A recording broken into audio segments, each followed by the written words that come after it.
Okay, so I'm going to take a moment to talk about the settings that you're going to want to preset for your profile, so then you don't have to keep changing or adding things.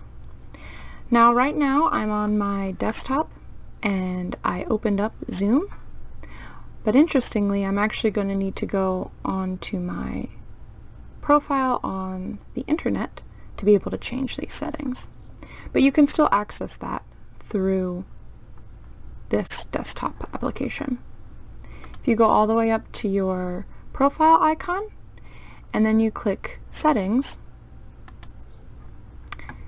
you will get to this box. This is all the settings. I'm not going to go through them. You can kind of figure out what works best for you. The thing you want to click on is Profile. So General down to Profile. And from there, I'm going to click View Advanced Features. Double click that, and that will open up a settings box. It didn't on mine just because I already had it opened. So this page is all the settings that you would ever need. I'm just going to go through a few that will be really helpful to have for you, so that you don't have to reset things.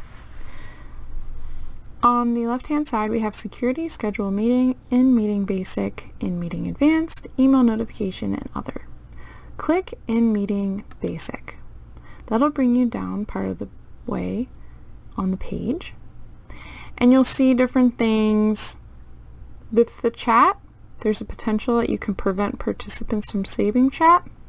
That might be helpful for you.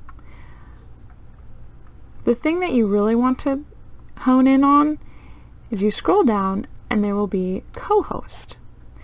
Allow the host to add co-hosts. Co-hosts have the same in-meeting controls as the host. Click that. Now, when one of your teachers has access to the main account, they can add the co-teacher, which is great. Now click down to In Meeting Advanced. Here we have Report Participants to Zoom, Breakout Room, the thing we were talking about. This allows the host to split meeting participants into separate, smaller groups. Make sure you click that on.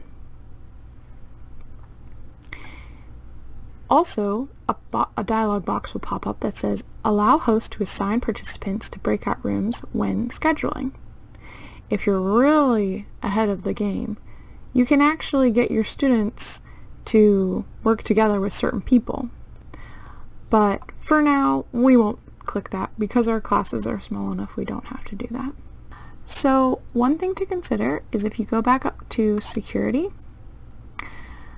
when you have the waiting room checked, it requires the host to allow people in. If you find this really annoying or you don't like allowing people in, then you can unclick that and then people will automatically be part of the stream, the live video chat, no matter what. Now that we have our breakout room, one of the last things to consider is a little feature in Schedule Meeting. If you click that tab, then scroll down, there is a Mute Participants Upon Entry. Automatically mute all participants when they join the meeting. The host controls whether participants can unmute themselves. So this might be helpful, potentially. In a big group, this is really fun and nice feature to have. But obviously you don't have to click it. It's just something to consider. Essentially, everyone will be muted when they enter, and then they'll have to unmute themselves. And so that's all for our advanced settings. As you can see, there's a ton here. You can go through and spend, a good 2 hours listening and reading about what it is to set up Zoom. But if you do those 3 simple clicks, then you'll be ready to start a meeting.